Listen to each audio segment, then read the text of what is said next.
Welcome back to Chat with the Charger for this Christmas special. I'm Dominic Smith. And I'm Gabe Hinton. Starting off this special Christmas segment, we have Wyatt Luff with a very special "'Twas the Night Before Christmas." 'Twas the night before Christmas when all through Charger land not a creature was stirring, not even the band. The backpacks were hung by the walkers with care in hopes that St. Nicholas would soon be there. The students were nestled all snug in their beds while visions of no homework danced in their heads. And Mr. Gudorf in his khakis and Officer Seeger in black had just settled down to try and relax. When out on the lawn there arose such a clatter, Mr. Gaffney arose to see what was the matter. Away to the doors he flew like a flash, peeked out the windows and opened the latch. The glow of the stoplights at the three-way stop gave the luster of midday to the objects on the lot, when what to his wondering eyes should appear but a miniature sleigh and 8 tiny reindeer. With a little old driver, so lively and quick, he knew in a moment it must be St. Nick. More rapid than eagles his courses they come, and he whistled and shouted and called them by name. Now Dasher, now Dancer, and Prancer and Vixen, on Comet and Cupid, and Donner and Blitzen, to the top of the awning, to the top of the gym. Now dash away, and watch out for any limbs. As loose leaf paper that on a windy day fly, when they meet with an obstacle, mount to the sky. So up to the school top, the coursers they flew, with a sleigh full of pencils, calculators, books, and St. Nicholas too. And then in a twinkling they heard on the roof the prancing and pawing of each little hoof, as Mr. Gaffney returned and said what he found in the library. St. Nicholas swooped with a bound. He was dressed in all fur from his head to his foot, and his clothes were all tarnished with ashes and soot. A bundle of supplies he had flung on his back, and he looked like a peddler just opening his pack. His eyes how they twinkled, his dimples how merry. His cheeks were like roses, his nose like a cherry. His droll little mouth was drawn up like a bow, and the beard of his chin was as white as the snow. The stump of a pipe he held tight in his teeth, and the smoke it encircled his head like a wreath. He had a broad face and a little round belly that shook when he laughed like a bowl full of jelly. He was chubby and plump, a right jolly old elf, and they laughed when they saw him in spite of themselves. A wink of his eye and a twist of his head soon gave them to know they had nothing to dread. He spoke not a word and went straight to his work, and filled all the lockers, then turned with a jerk. Then laying his finger aside of his nose, and giving a nod up the chimney he rose. He sprang to his sleigh, to his team gave a whistle, and away they all flew looking down with thistle. But I heard him exclaim, ere he drove out of sight, "Merry Christmas to all, and to all Chargers, good night." I want AirPods for Christmas. And for a bonus feature, in between you'll see students talking about what they want for Christmas and some faculty members. That was such an interesting idea. I like how the different teachers and students had a part in the story.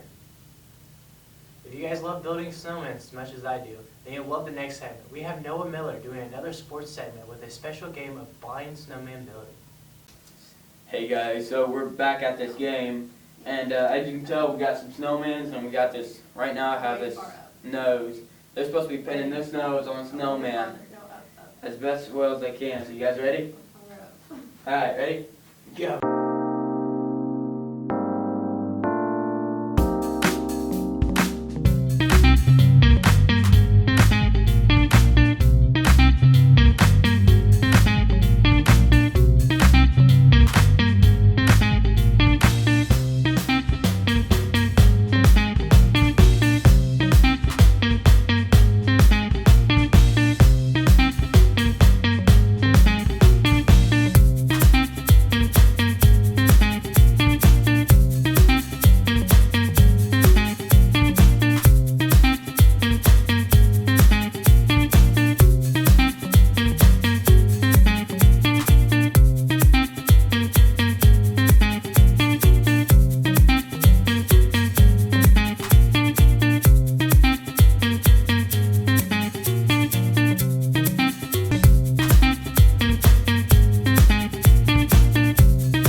I love the game they played. It was very entertaining.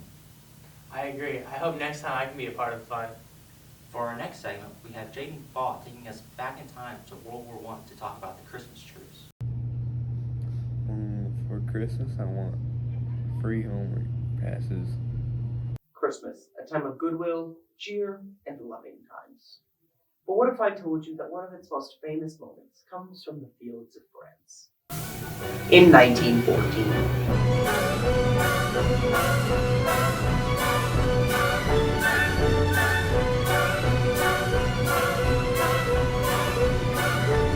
You see, most believed that the First World War would only last a few months.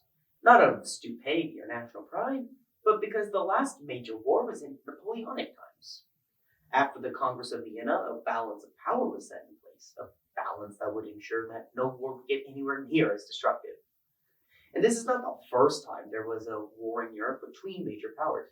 The Crimean War in 1854 between Russia, Britain, and France only lasted 2 years. The Brothers' War between Prussia and Austria lasted a mere month, and the Franco-Prussian War of 1870 was a short 6 months long. These were major wars that changed the entire landscape of Europe, yet combined they lasted less than 3 years. No one in their right mind thought that the Great War would be a prolonged conflict. The governments knew this. Britain referred to this war as a Great War, and the Germans claimed their troops would be home by Christmas. However, by the end of 1914, there was a stalemate along the front stretching from the mountains of the Alps to the English Channel.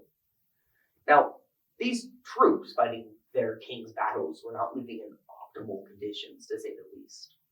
Living in what is just a glorified ditch, the troops would spend months on the front line before being allowed to rotate to behind the lines. And these trenches they lived in were muddy, rat-infested, and only a few inches under incredibly accurate sniper fire. In fact, some trenches were just about 6 feet deep. Of course, these trenches were known as graves. You see, the only way to get from one trench to another is by assaulting a well-manned position of snipers, machine guns, and barbed wire. And these battles were devastating. The First Battle of Ypres claimed over 250,000 lives. And when that fateful night of Christmas Eve finally came, both sides being heavily demoralized from the continued and constant fighting, a soft snow began to fall, and it hardened this muddy floor that made up these trenches. Gifts from home had also begun to arrive. Some soldiers got over 1,000 cigarettes, Victorian chocolate, and other such luxury they hadn't seen in years. And as night began to fall, British troops noticed a number of lights on the German trench line. These lights were believed to be a sign of an attack. In response, the British rose up to their parapets and prepared to repulse the invaders. And suddenly, shakes were sent through the air, whispers of a silent night. Or, more accurately, Stille Nacht, the German translation of Silent Night, and almost every German soldier was singing that carol. And this would end up erupting into a battle. Not your standard battle, but a battle of song, with the Brits responding to the Germans with their own carols. And after some time, a number of officers on both sides would approach one another in no man's land. These officers would initiate a truce between the two sides from the moment the officers get back to their trenches to the end of Christmas Day. However, some truces would continue until next year. These enemies who shot and killed one another mere days before began to meet. They exchanged gifts, played sports, and did even more singing. Of course, not everyone was happy about the truce. A junior French officer wrote that fraternizing with the enemy was lamentable, and when a corporal in the German army was asked to join the festivities, he refused. These men, Charles de Gaulle and Adolf Hitler respectively, and unsurprisingly. These troops also spent time to bury the dead in between the festivities. But after everything was done, the truce ended and the war was started again. This was the only time in the First World War that the entire front refused to fight. This terrified the generals on both sides, with any and all future truces being disallowed with the penalty of death. In 1915, German Caroline was drowned out by constant British machine gun fire, and French artillery would launch on multiple sectors to destroy German morale. Such a truce would then never happen again. This makes this one of the most wholesome events of the First World War and an incredible example of human resilience and Christmas spirit. What I would want for Christmas would be probably money. What some interesting facts those were. I had no clue that even happened. I agree, those were very interesting. Coming back to present day, if you have a heart, then don't shy away. Our next segment is Raven talking about Pause. What I want for Christmas is stuff for my college dorm. On this segment of Pause, I am joined by Miss Hay and Miss Sutton, and today we are doing something special. Today is a combination of Pause and baking, as we are making some treats for the dogs at Pause for the holidays. The recipe for these dog treats will be listed in the description of this week's Chat with the Treasure.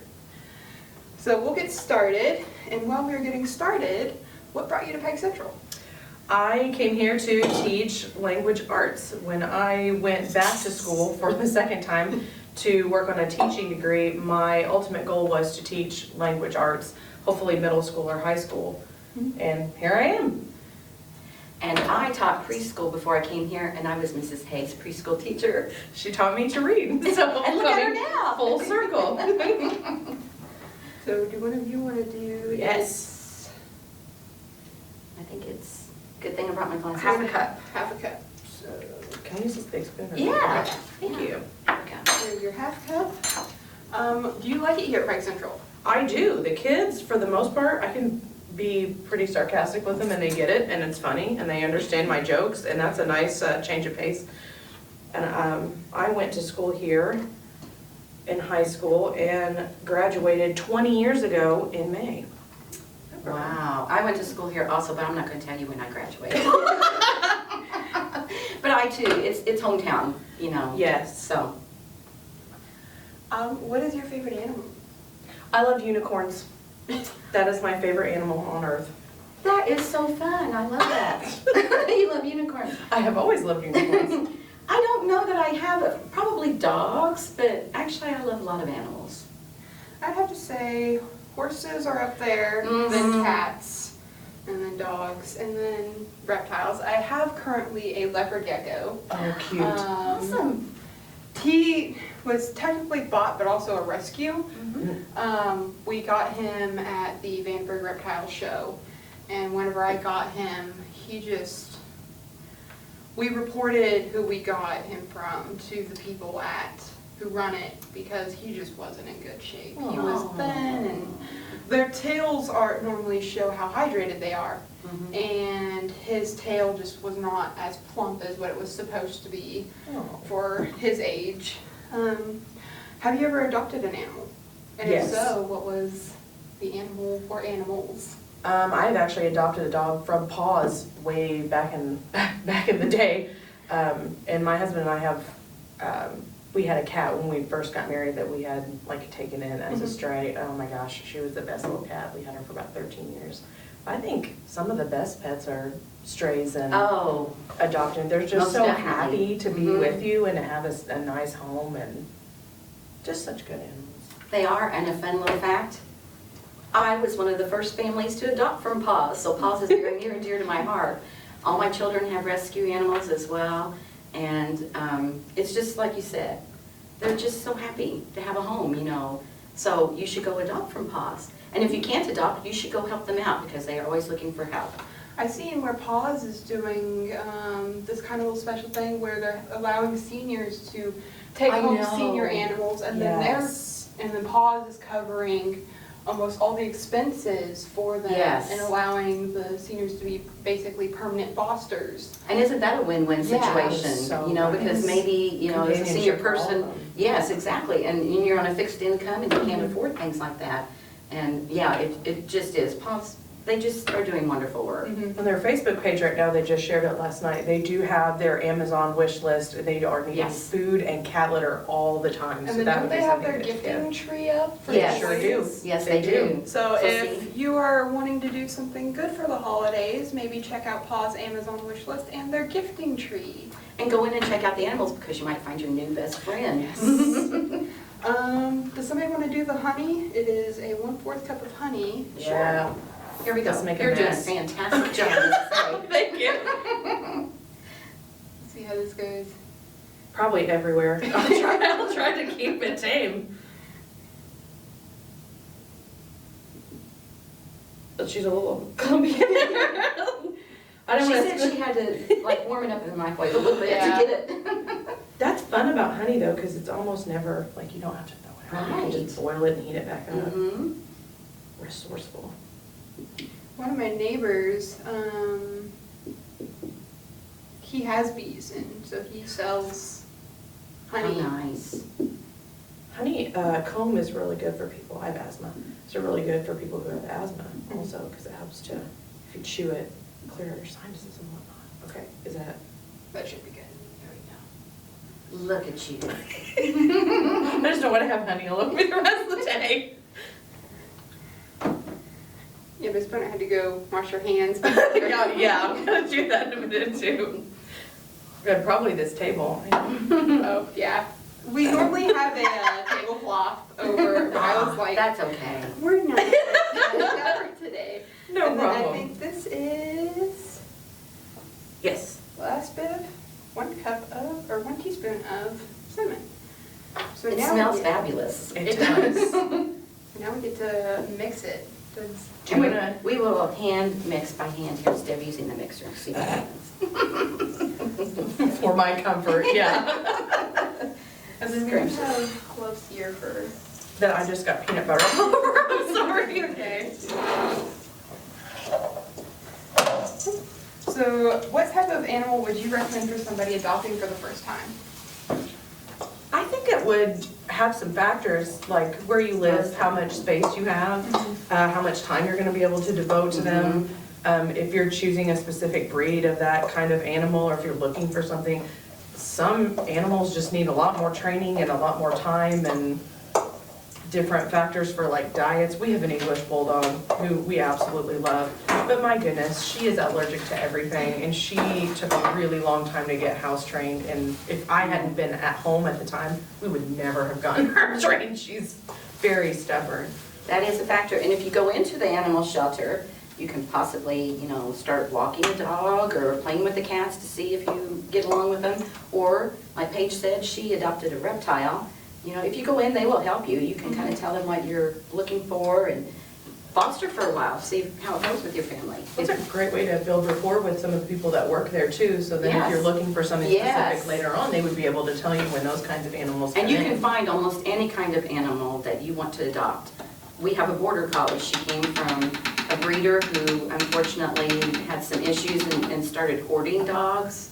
But she is the most gorgeous dog. I get compliments on her all the time, and they're like, oh my goodness, did you pay a lot for her? No, I adopted her. You can find rescues about any kind of animal that you want to find. I've been looking at the cats at Paws because I'm wanting to take a cat to college with me. Perfect. And they're so independent. You wouldn't have to spend quite as much, well, sometime obviously, but not quite as much time making sure, like a dog, you would have to be with them all the time. There's a cat there that I've been looking at. Her name is Cassie, or Carrie, one of those two.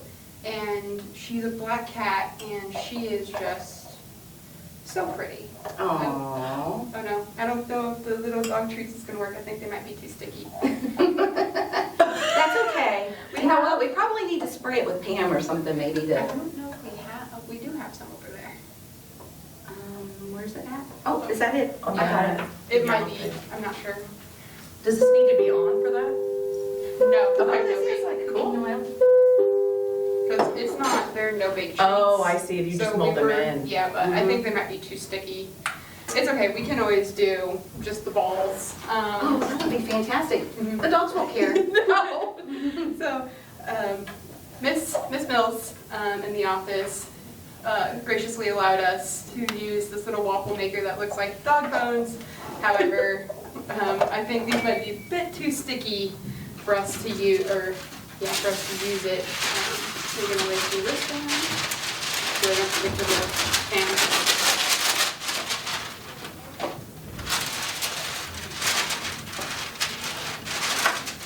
And then, does somebody want to wear the gloves? Yeah, let's just get in there. I'm not scared. You're just making a ball? Yeah, that's what I think Let's go. You want some just scooped into your hand?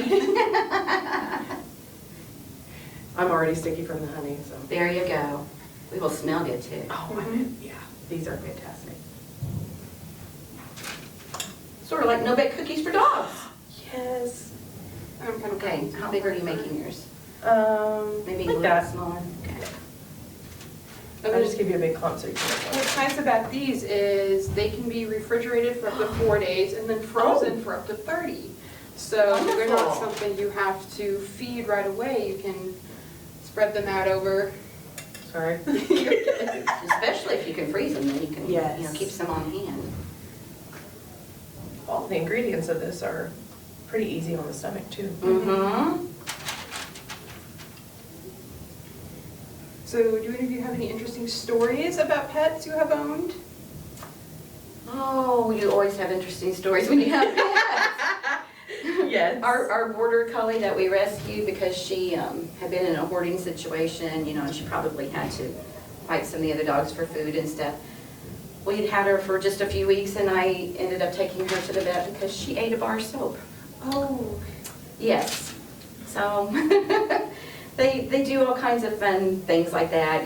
When you rescue an animal, you always want to try to find out their background if you can too, so that you can be, prepared for certain things. How about you, Mrs. Hay? We have, like I said, an English Bulldog, and I also have a Scottish Terrier. The Scottish Terrier, we were looking at getting him from a breeder, but when I showed up to pick him up, the farm was being raided because it was a front for some other things. So when we got him, he was a runt. He was very, very small, and he has certain tastes in music. He absolutely loves Shakira, and he absolutely does not tolerate Neil Diamond at all. And my daughter plays the euphonium, and it makes a very deep noise. And our Bulldog will just sit and look at her like with love while she plays. And as soon as she opens the euphonium case, my Scottish Terrier, whose name is Hamish because of Scottish name, cries and runs away and he shakes and is sick. And just from opening the case, I don't know if it's the frequency or if he's just a big weirdo, which means he fits right in our house. So, how about you, Paige? So we used to have a pit bull Rottweiler mix named Roxy. Oh. And let me just say, not even Azkaban could keep her contained. I love it. We built a fence in our backyard, and at the time, we had to make it where, normally the panels are on the outside. Yes. And then you have the 2x4s on the inside. Yeah. Well, we had to reverse that. She could still scale the fence. How smart though. That's a thinker. She was such an amazing dog, and we had her for, I want to say, 13 years before cancer got her. But yeah, and then we've only ever purchased one pet from a breeder, Bella, who was our first ever boxer, who actually made us love the boxer breed incredibly. She was the runt of her litter, surprisingly. I was the one who was allowed to pick out the dog because she's going to kind of be my responsibility. And lo and behold, I picked out the runt. Did I know that at the time of picking her out? No. Look out! Flying dog treats. But we've gotten several dogs from It Takes a Village in Evansville. That's where my border collie came from. Yes. We got, I'm going to say our first ever rescue from there was a cat named Katniss. Oh, my son has a rescue dog named Primrose. They had to take her tail off because she had gotten, they don't know if she was attacked or if it had been crushed or something, but it was not able to be saved. So she had a little bobtail, and she kind of looked like a mix between a domestic short-hair and a Maine Coon. Oh. And she was a big cat, but she also didn't have that really long hair that she had long hair, but it wasn't really, really long. Paige, thanks for having us today. I don't know how you're going to turn I know. the camera off. I think that door knob is a lever so we can hit with our elbow there. Well, thank you guys for watching, and back to our anchors. Horse stuff for Christmas. What a sweet segment. I hope these dogs find homes. Now for our grand finale, we have Pike Central Homerooms giving you a big Merry Christmas and a Happy Holidays. Merry Christmas! Happy Holidays! From Miss Elkins' homeroom. Merry Christmas from Miss Idle's homeroom. Merry Christmas from Mr. Dave's homeroom. We wish you a Merry Christmas. We wish you a Merry Christmas. We wish you a Merry Christmas and a Happy New Year. Stink, stank, stunk. Merry Christmas from your guidance gals. Merry Christmas from Mr. Gideon's homeroom. Feliz Navidad from the Spanish Club. Happy Holidays from Hedge's homeroom. Merry Christmas from the broadcasting crew and Happy Holidays. I want my family to all be together for. It was a lot of fun going and filming these different homerooms. Thank you for watching this episode of Chat with the Charger. One. Merry Christmas and a Happy New Year.